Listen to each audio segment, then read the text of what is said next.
오늘은 1월 26일 금요일입니다. 오늘도 하루가 밝았고 여러분은 어디쯤 계신가요? 어떤 분은 이 영상을 이른 아침에 보는 분도 계실 것이고 어떤 분은 점심쯤에 짬을 내실까요? 어떤 분은 어쩌면 다 일을 마치고 저녁에 돌아와 말씀을 나눌 수도 있습니다. 어떤 시간이라도 괜찮습니다. 하루에 한 번 하나님 앞에 나가 예배한다는 것, 그게 참 중요한 것이죠. 어떤 시점인지 모르지만 그 모든 시간을 통해 오늘도 오늘 예배로, 매일의 예배로 하나님 앞에 나아갑니다. 기도할까요? 은혜와 사랑이 많으신 하나님, 저에게 하루를 주셔서 살아가게 하시고 또 살게 하시고 사는 동안 하나님이 주신 은혜를 우리의 삶에 담게도 하시니 하나님 감사합니다. 오늘도 여전히 주의 말씀 앞에 섭니다. 하나님이 무엇라 말씀하시는지 듣게 하시고 그 들음이 우리에게 하나님을 향한 바른 기도가 되게 해 주옵소서. 예수님의 이름으로 기도하옵나이다. 아멘. 오늘 함께 나눌 찬송은 신자되기 원합니다. 가사가 저는 사실은 대단히 의미심장하다고 생각해요. 우리가 믿는 사람으로 하나님 앞에 나와 있는데 그러면 다 신자잖아요. believer, 다 신자인데 오늘 찬송은 뭐라고 말합니까? 신자 되게 하옵소서. 그러니까 신자 되지 못한 부분들이 우리의 삶에 있었다고 하면 그것을 내려놓고 하나님 앞에 더 분명한 신자로 서기를 원합니다. 그런 뜻일 겁니다. 그런 마음으로 우리 찬양 한번 같이 부를까요? 463장 신자 되기 원합니다. 함께 찬송합니다.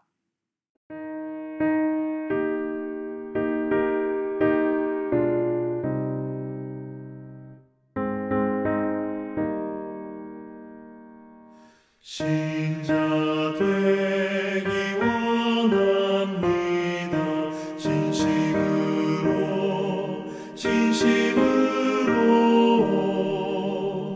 신자 되기 원합니다.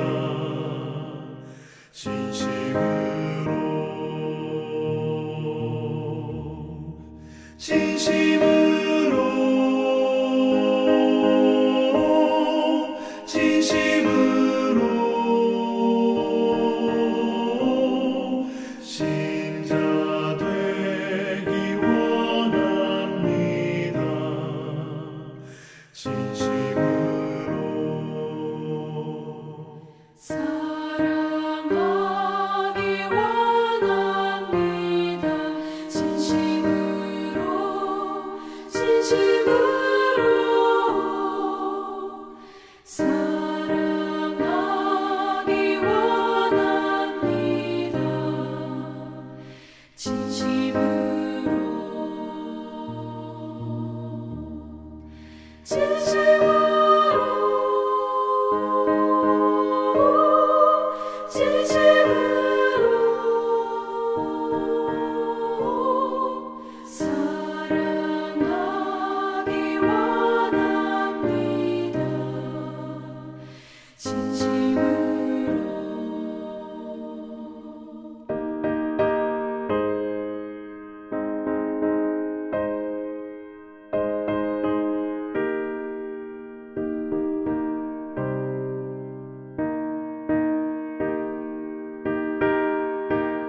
진심으로 거룩하기 원합니다.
오늘 본문의 말씀은 마가복음 9장 30절로 37절의 말씀입니다. 마가복음 9장 30절로 37절의 말씀. 우리 함께 읽을까요? 그곳을 떠나 갈릴리 가운데로 지날새 예수께서 아무에게도 알리고자 아니하시니 이는 제자들을 가르치시며 또 인자가 사람들의 손에 넘겨져 죽임을 당하고 죽은 지 3일 만에 살아나리라는 것을 말씀하셨기 때문이더라. 그러나 제자들은 이 말씀을 깨닫지 못하고 묻기도 두려워하더라. 가버나움에 이르러 집에 계실새 제자들에게 물으시되 너희가 길에서 서로 토론하는 것이 무엇이냐 하시되 그들이 잠잠하니 이는 길에서 서로 누가 크냐 하고 쟁론하였습니다. 예수께서 앉으사 12 제자를 불러 이르시되 누구든지 첫째가 되고자 하면 무사람의 끝이 되며 무사람을 섬기는 자가 되어야 하리라 하시고 어린아이 하나를 데려다가 그들 가운데 세우시고 안으시며 제자들에게 이르시되 누구든지 내 이름으로 이런 어린아이 하나를 영접하면 곧 나를 영접하며 누구든지 나를 영접하면 나를 영접함이 아니요 나를 보내신 이를 영접함이니라. 아멘. 가끔 이런 질문을 성도들에게 던집니다. 예수님이 세상에 오셔서 무슨 일을 하셨죠? 이렇게 묻습니다. 그럼 여러분은 어떤 이미지가 확 떠오르십니까? 어떤 분에게는 보리떡 5덩이, 물고기 2마리 뭐 그런 거 떠오를 수도 있고요. 어떤 분은 일렁일렁 출렁출렁하는 바다를 발로 밟고 걸어가시는 예수님, 병자를 고치시는 예수님, 뭐 그런 예수님의 모습들이 생각이 날지 몰라요. 한번 정리를 해보세요. 예수님은 어떤 일을 하셨을까요? 제가 재차 물으면 좀 머뭇거리십니다. 이유는 단 하나예요. 몰라서가 아닙니다. 너무 많이 알아서예요. 예수님이 하신 일들이 너무너무 많은데 갑작스럽게 이런 질문에 내가 무엇하고 어떤 것들을 대답해야 하지? 이렇게 망설여지기 때문에 머뭇거려지시는 경우가 많죠. 근데 여러분, 복음서를 읽다 보면 복음서를 기록한 여러분 복음서의 주제는 예수님입니다. 예수님이 하신 일, 예수님이 하신 말씀, 그것 적자고 마태, 마가, 누가, 요한 이 4명의 저자들이 각각 서신을 기록했고 우리 신약 성경의 첫 번째 4권의 책으로 복음서 그렇게 부르지 않습니까? 예수님이 무슨 일을 하셨나, 예수님이 뭘 가르치셨나 보려고 하면 마태복음, 마가복음, 누가복음, 요한복음으로 가야 합니다. 그런데 그 복음서를 기록한 저자들이 예수님이 하신 일에 대해 설명할 때는 대단히 명확하고 단순하다는 사실을 아시나요? 특히 마태와 같은 이는 마태복음 4장에 딱 3가지로 정리합니다. 다른 복음서도 그렇게 3가지로 정리해요. 그런데 마태 본문을 빌어서 생각해 보면 여러분들이 나중에 마태복음 4장의 말씀을 한번 살펴보십시오. 곳에서 보면 예수님이 하신 일을 3가지라고 설명합니다. 첫 번째는 예수님은 가르치셨습니다. 그리고 예수님은 선포하셨습니다. 하나님의 나라를 선포하신 것이죠. 그리고 마지막 세 번째로 예수님은 병든 자를 치료하셨습니다. 그러니까 세 가지 하셨다는 거예요. 가르치시고 선포하시고 치료하셨다라는 것이죠. 어떻게 보면 예수님이 지상에 사셨던 3년여 동안의 모든 사역은 이 세 가지로 수렴이 될 수 있는 건 아닌가 하는 생각이 들어요. 그중에 오늘 본문의 말씀은 예수님의 가르치심의 사역과 관계가 있는 말씀입니다. 마가복음 8장 이하는 예수님의 사역에 있어서 굉장히 중요한 분수령에 되어지는 시간이죠. 자, 예수님은 이제 공생애를 시작하신 지 한 2년 반쯤 되셨습니다. 다시 말하면 예수님이 세상에 계실 시간은 한 6개월밖에 남지 않았다는 것이죠. 장소는 지금 갈릴리 근처에 가버나움이라든지 아니면 그보다도 북쪽에 있었던 어제 우리가 나누었던 말씀 중에 등장한 곳이죠. 그 가이사라 빌립보 지역 이런 곳들이 다 예수님이 마지막 방문하시고 이제는 정말 마지막 the last journey예요. 그렇게 마지막으로 그 길들을 지나셔서 예루살렘에 돌아오시고 그리고 예루살렘에서 체포당하셔서 순교하시게 되는 거죠. 자, 그렇게 마지막 시간을 예수님이 지나가고 계실 때 그 한 말씀 한 말씀이 얼마나 비장했었을까요? 자, 그래서 이제 남은 시간 동안 예수님이 제자들에게 중점적으로 가르치시고자 하셨던 말씀, 그것이 바로 예수님의 고난에 대한 이야기입니다. 사실은 가이사라 빌립보 지역을 방문하시기 전에는 예수님이 제자들에게 아주 명시적으로 나는 십자가를 질 거다, 나는 예루살렘에서 죽을 거다, 그렇게 말씀을 하시지 않았습니다. 그곳에서 베드로가 유명한 대답을 했던 바로 그 대화의 내용 중에 예수님이 이제는 예루살렘에 올라가셔서 십자가를 지시고 돌아가실 것에 대한 이야기를 하셨다라는 것을 알죠. 복음서 기자들은 모두 다 그래서 비로소 그렇게 말합니다. 비로소라는 말이 뭔가요? 전에는 하지 않았는데 지금 한다. 그런 말씀이잖아요. 전에는 십자가에 대한 이야기를 하신 적이 없었는데 이제 비로소 구체적으로 말씀을 하신다라고 하는 얘기입니다. 그렇게 예수님은 당신의 십자가를 지고 돌아가심과 부활하심에 대해서 가르치셨어요. 그런데 문제는 제자들이 잘 못 알아듣습니다. 죽임을 당할 것이고 다시 살아날 것이다. 그렇게 말씀하셨습니다. 처음부터 그렇게 말씀하셨어요. 그런데도 제자들의 귀를 파고들어서 뇌리에 남았던 말씀은 죽을 거다라는 말씀밖에는 기억이 안 났다는 거죠. 그래서 말씀드렸던 것처럼 변호사령에 오르기 전에 제자들은 모두 다 풀이 죽어버렸고요. 그들을 격려하기 위해 주님은 변호사에 다시 데리고 올라가시기도 했고 내려오셔서 귀신 들린 아이의 아버지의 청대로 그 귀신 들린 아이를 고쳐주시기도 하셨습니다. 그리고 나서 오늘 본문의 말씀인데 또다시 주님이 말씀하시는 거죠. 31절에 인자가 사람들의 손에 넘겨져 죽임을 당하고 죽은 지 3일 만에 살아나리라. 두 번째로 하신 말씀이었습니다. 다시 가르치고 계신다라는 거죠.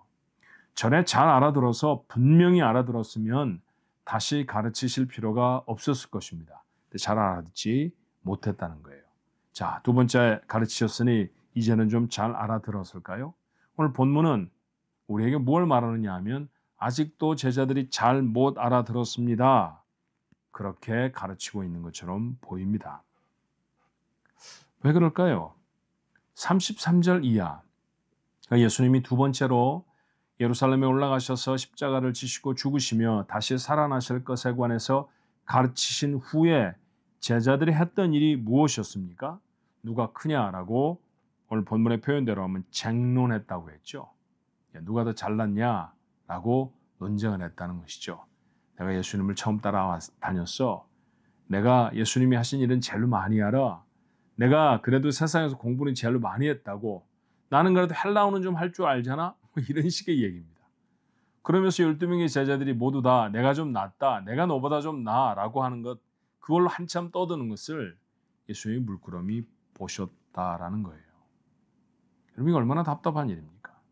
예수님은 이제 불과 6개월 후면 십자가를 지셔야 합니다. 제자들만 남겨놓은 상태가 될 거예요. 정말로 심각한 상황입니다.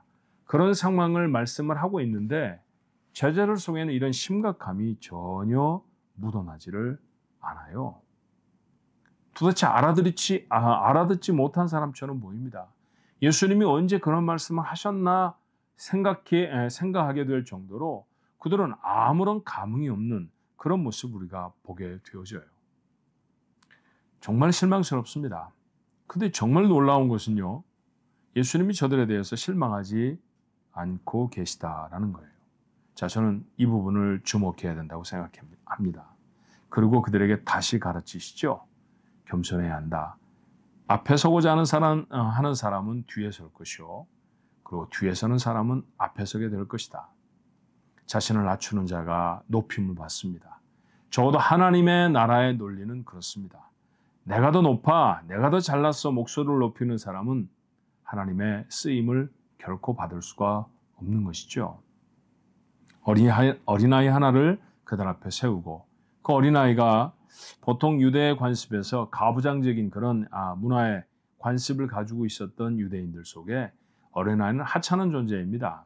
그런데 그 어린아이를 세우고 말씀하시죠.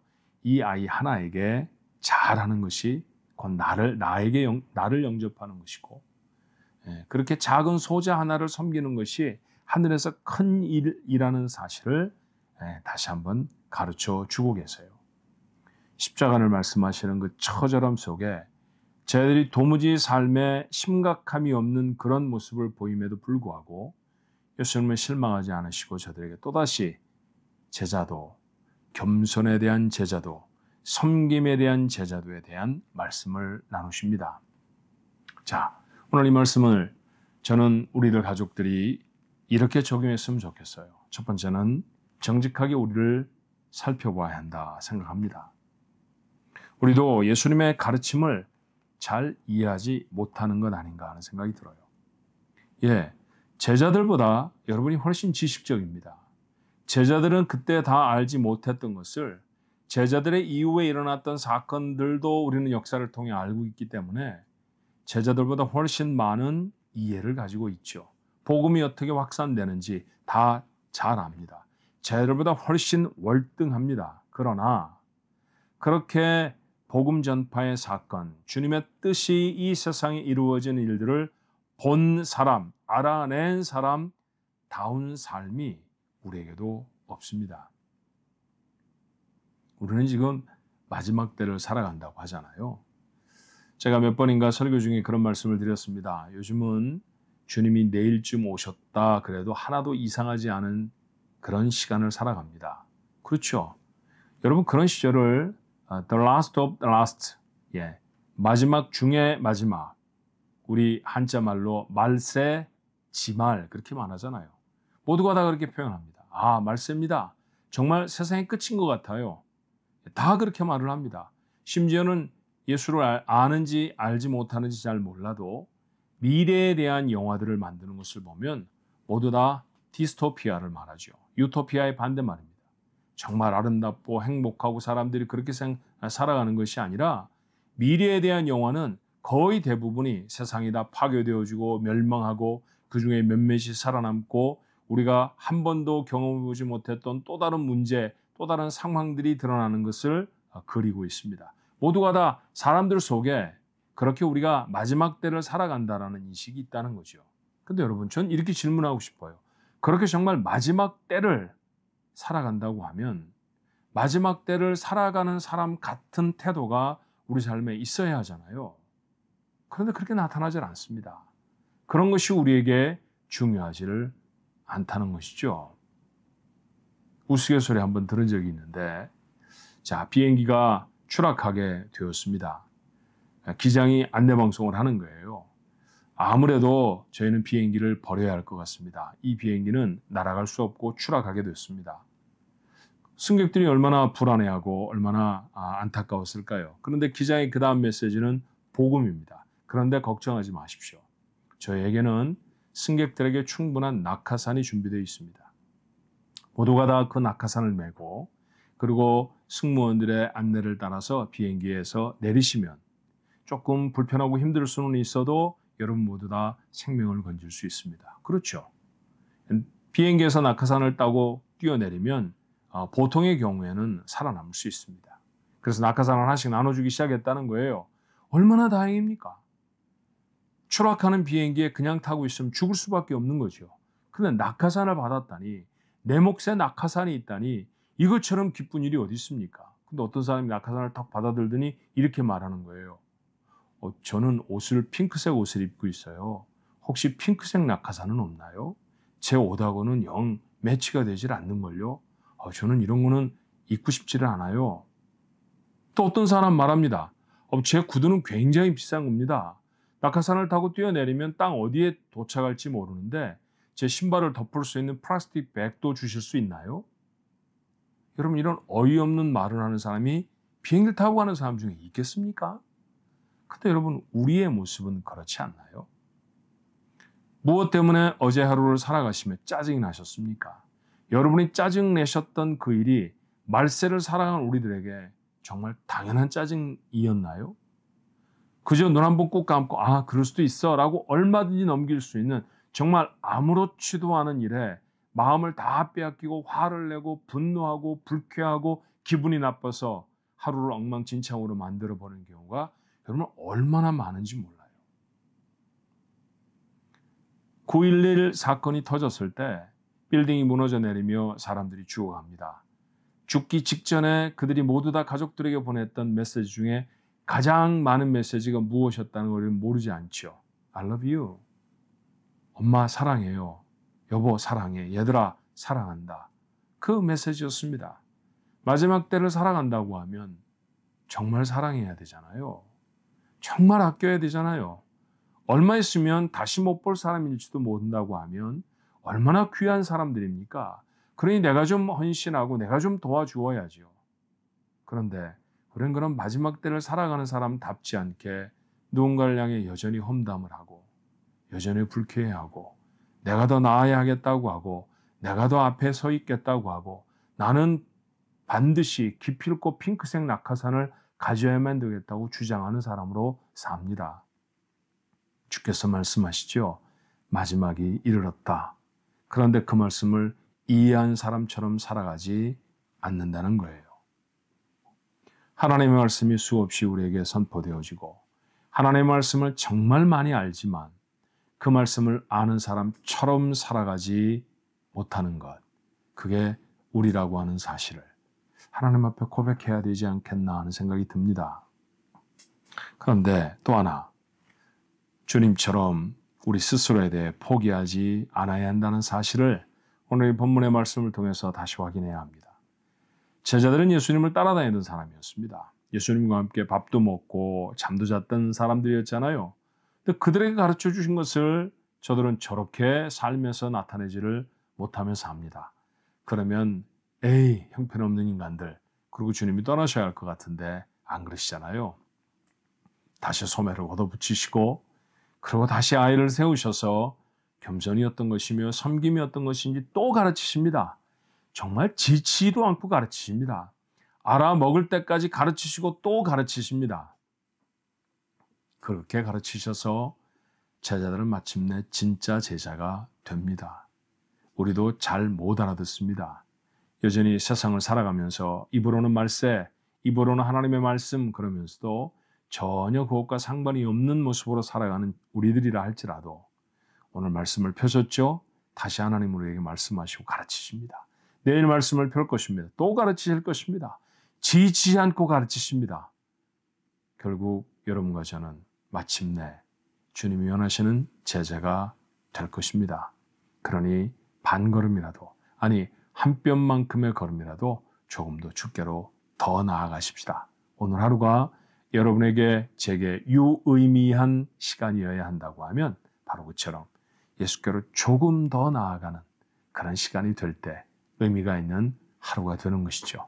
그런 하루를 살아내 보시겠습니까? 기도하겠습니다. 은혜와 사랑이 많으신 하나님, 참 많이 부끄럽습니다. 오늘 이 말씀을 읽으며 아니 예수님이 십자가를 지신다고 하는데 누가 더 크느냐고 지금 그런 논쟁을 할 때야 라고 저희들이 이 말씀을 읽지 않습니까? 그런데 바로 그 모습이 저희들 모습과 다름이 없다는 것 때문에 하나님 앞에 참 많이 부끄럽습니다. 성경을 알고 배우고 성경의 말씀을 통해 세상을 바라보고 그래서 우리 아는 건 참 많은데 아는 대로 살아가지 못하는 것 하나님 용서하여 주옵시고 다시 기회를 주옵소서. 제자들 그 바쁜 와중에도 그 참으로 의미 있고 중요한 시간에도 서로 누가 높으냐고 누가 더 잘났느냐고 그저 고만고만한 사람들끼리 다툼을 가졌던 부끄러운 모습들처럼 우리도 하나님 앞에 그럴 때가 참 많죠. 그러나 주님은 포기하지 않으셨습니다. 그들을 가르쳐 주시며 우리에게 말씀하십니다. 난 너도 가르칠 거다. 예, 그 자리에 서서 배우겠습니다. 그렇게 잘 배워서 우리의 삶이 말씀을 우려낼 수 있도록 반 걸음이라도 주께로 더 나아가는 오늘 하루가 되게 해 주시옵소서.